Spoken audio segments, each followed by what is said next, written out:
Well, hello, and welcome once again to stately Vaughan Manor. And today, I have ventured once again to the vaults of ancient science fiction. You see, down below the cellars of the manor here lies the vault of ancient science fiction. It's a vast, cavernous vault down there, filled with old, moldering pulp paper, ancient, ancient volumes of great science fiction classics, and some other science fiction that, well, they're not so classic. And down there, the whole place is presided over by strange, mysterious, robotic guardians. And you've got to evade these guardians when you go down there because, who knows what's going to happen to you if you don't. But I went down there and I braved the dangers for you. For you I did this. And I have come up once again with fantastic treasures for you to enjoy. So yes, this is my second trip to the vault. When I first started my channel, I went down there. I did a video. I'll link it down below if somehow you've missed it. I don't know how you could have missed any of my fantastic videos. But in case you missed it, I'll link it down below. I pulled up a whole ton of ancient old science fiction-y stuff. So the first thing I'm going to show you that I pulled up from down there was one of my favorite anthologies based on one of my favorite pulp magazines. This is Famous Fantastic Mysteries. Just look at that great cover. And this is full of just fantastic stories from just a ton of great pulp writers. We've got Henry Kuttner in there. We've got A. Merritt. I can't remember if that's Arthur, but A. Merritt. Max Brand has a story in here. William Hope Hodgson has a story in here. Lord Dunsany. We're going to be seeing more of him in this trip to the vault. And C.L. Moore. Bram Stoker has a story in here. Just a bunch of great authors. Arthur Conan Doyle. You see what Famous Fantastic Mysteries was? It was basically a reprint pulp. This pulp came out late, about 39, and ran through the 40s. And basically, they just reprinted all this good stuff from the pulp magazines that came out before it. And some other old books they reprinted. And so it was actually, and they reprinted some quality stuff, which accounts for how great this volume is. Love Famous Fantastic Mysteries. I'll show you an example of the original pulp magazine. This is the, is it December? Yeah, this is the December 1945 issue of Famous Fantastic Mysteries.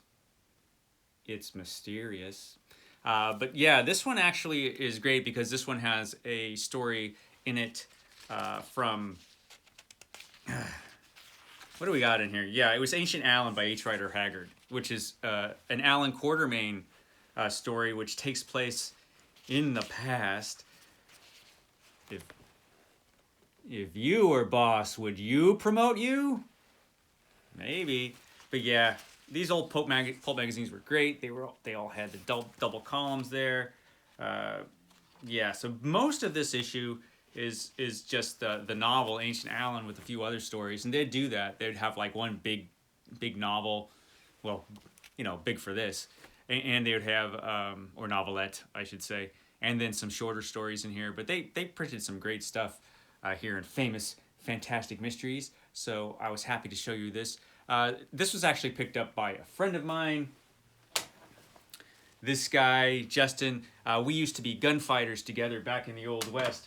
Eventually he branched out. Now he's a soldier of fortune, commonly known as the most dangerous man alive, Justin. But thank you, Justin, for taking a break from the incessant slaughter that you do and picking this magazine up for me. I appreciate it.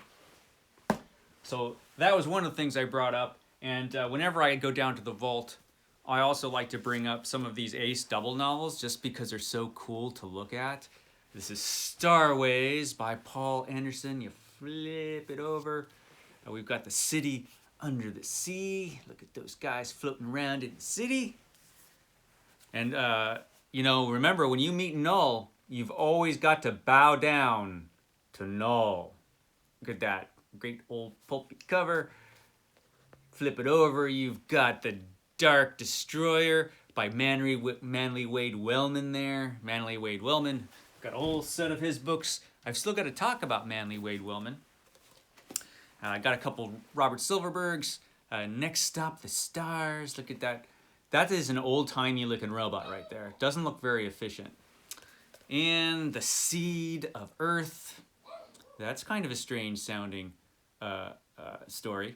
But yeah, this guy's real curious about that rocket. I think I hear some sort of strange creature making noise in the background. Just ignore that strange creature. That strange creature likes to make noise whenever I make videos. And I pulled this one up. I read this book recently. This is The Killer Thing by Kate Wilhelm. And this is the cheesy book club edition. This is Kate Wilhelm there when she was just a young Kate Wilhelm. She went on to do mostly mystery and suspense type stories. But back in the day, she did great stories like The Killer Thing. This was actually a great book about a soldier who was a space soldier who was trained all his life to be the perfect soldier, engineered to be the perfect soldier. He ends up on this planet fighting the killer thing. This is a better version. This is the version I actually read, the paperback version of The Killer Thing. Yeah, alone on an alien planet, he was hunted by a killer. And let me tell you, if you ever get the chance to pick up this book, cheesy title and all, this book is great. This is a really, really good science fiction adventure story. I don't know how easy a time you'll have picking up a copy of The Killer Thing, but if you ever get the chance to do it because this story's great. I love it. Found a little bit of Clark Ashton Smith down there. I talked about Clark Ashton Smith a little bit when I did the Sunday Penguin version of his book. But up until now, he's been published in books like this. Look at that great cover.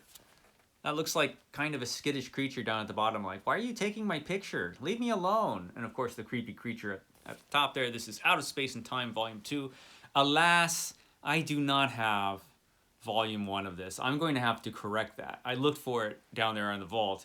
Apparently, I don't have it. But Clark Ashton Smith, one of the big three Weird Tales writers, along with H.P. Lovecraft and Robert E. Howard. So that was fun to find.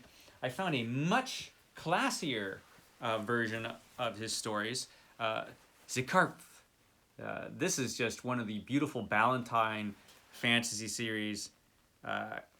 Yeah, Ballantine had a whole series of classic fantasy that was edited by Lynn Carter. Now, Lynn Carter is kind of a cheesy writer who is known for doing books like Callisto. This does have a fantastic cover, though. Yeah, so he did just like a ton of old pastiche novels that she was like kind of riffing off Edgar Rice Burroughs for the most part. This is pretty much a riff off Edgar Rice Burroughs' Mars stories, the Callisto. He did a whole series of these. He wrote a ton of stories, Lynn Carter. Wasn't the greatest writer in the world, but he was a great editor, and he edited a whole series for Ballantine for their fantasy series. He did H.P. Lovecraft, I believe, also in this series. And he did a few Clark Ashton Smith volumes, of which this is one. But equally cool, he did some Lord Dunsany books. Now, Lord Dunsany was a classic fantasy writer. If you check out my top 5 classic fantasy books, which I did when I first started the channel, I will link that down below along with the original Vault of Science Fiction video. Because, you don't want to miss any of my videos because they're just so fantastic. But yeah, Lord Dunsany, he did a whole series of them. This is Beyond the Fields We Know, just a classic fantasy writer. He influenced everybody, really. He influenced H.P. Lovecraft. He influenced a ton of other people. I'm sure Tolkien was influenced by this guy. Yeah, Beyond the Fields We Know has some great stuff in there. This is a great cover. At the Edge of the World.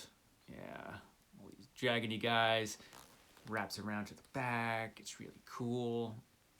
Yeah, it's another great Valentine fantasy edited by Lynn Carter. And yeah, his classic novel, The King of Elfland's Daughter.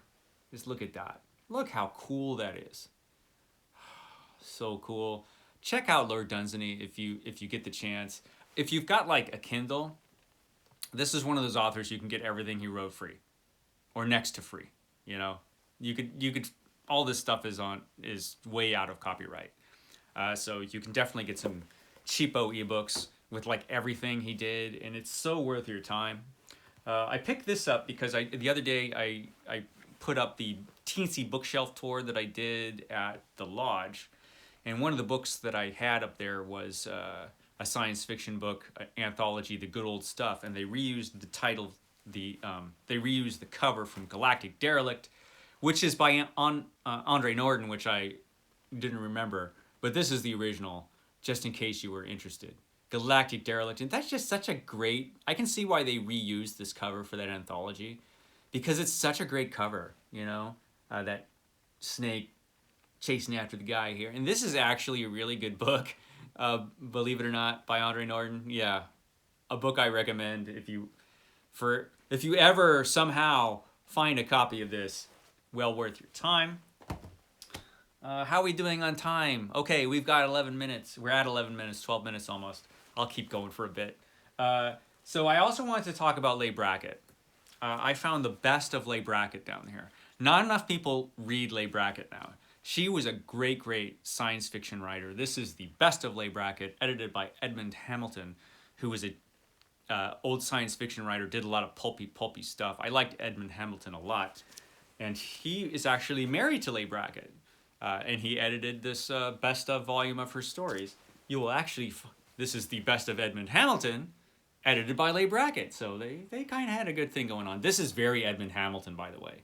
This cover is just, if you think of an Edmund Hamilton story, this is probably going on in that story, this scene right here. Yeah, that's a perfect summation of his work. Yeah, but Leigh Brackett, she was a writer of quality. She actually did the Eric John Stark stories, which he was an adventurer, kind of a Han Solo type. So it's understandable that she eventually went to work on the script for Empire Strikes Back. She was a great writer who also worked on a lot of screenplays, Big Sleep, The Long Goodbye, a lot of classic screenplays she worked on, and eventually she worked on The Empire Strikes Back as well. But this is a collection of some of her greatest stories. Her great character, Eric John Stark, the space adventurer Eric John Stark. You could find her classic stories by this guy or about this guy in the Mercurian. This was a reprint. Who does this book? Let's see. This book is done by Vert Volta Press. Never heard of them, but they do a good version of this book. This is the Mercurian. Great stories from the pulp era about Eric John Stark. But of course, Eric John Stark was too good a character to just leave moldering in the pulps. So Leigh Brackett brought him back for 3 books. I think it was probably in the 60s or 70s. And they were all collected in the Book of Skaith, The Adventures of Eric John Stark. And I think these are all the later adventures in this book. Yeah, Ginger Star, The Hounds of Skaith, and The Reavers of Skaith. Yeah, another great pulpy cover. Eric John Stark, he doesn't look like he's much of a match for that big dog. But it's fun stuff. And she was a fun writer, and I think more people should know about her. And of course, her husband wrote a bunch of books. Here's Crashing Suns by Edmund Hamilton. Yeah, look, that little dude doesn't seem too dangerous, so I'm not sure why this guy doesn't want to come out of his hole, but maybe there's something going on in this book I don't know about. Haven't actually read Crashing Suns yet, if you can believe it. Boy, I'm going to get to it, though. Here's just another random Edmund Hamilton book, Doomstar. And actually one of his best collections, which I have just this tattering copy with a sticker on the front, What's It Like Out There? What's It Like Out There was actually a really, really good story. It was a more mature story than you would normally find from old Hamilton, although I love all the old pulp stuff, obviously. And speaking of old pulps, I'm going to be doing a video probably next week about Doc Savage and The Shadow, because I've been neglecting the other old pulps. This is a reprint by Nostalgic Ventures, but this is Doc Savage, and this is one of the old pulp covers. Now, Doc Savage was a series of pulp magazines that were written by, for the most part, by Lester Dent, under the house name Kenneth Robeson. But it was Lester Dent who wrote all these stories. And Lester Dent was a pretty colorful character in his own right. I'll talk more about Lester Dent when I do the Doc Savage video. But yeah, he was kind of the prototype for superheroes in a lot of ways. And you might be familiar with Doc Savage looking like this because he came back in the 70s, 60s and 70s maybe, and they did a line of paperbacks that reprinted all of the old pulps. Yeah, and Doc Savage was cool. He was basically somebody who was trained to physical perfection. He was the Man of Bronze. So you'll find shades of both Batman and Superman. Actually, Doc Savage here had his own Fortress of Solitude, which Superman swiped. You know, the comic books, it must be said, swiped a lot of ideas from the old pulps. And they swiped a lot from Doc Savage. So if you're interested at all in superheroes, you should know about this guy. You should know about Doc Savage.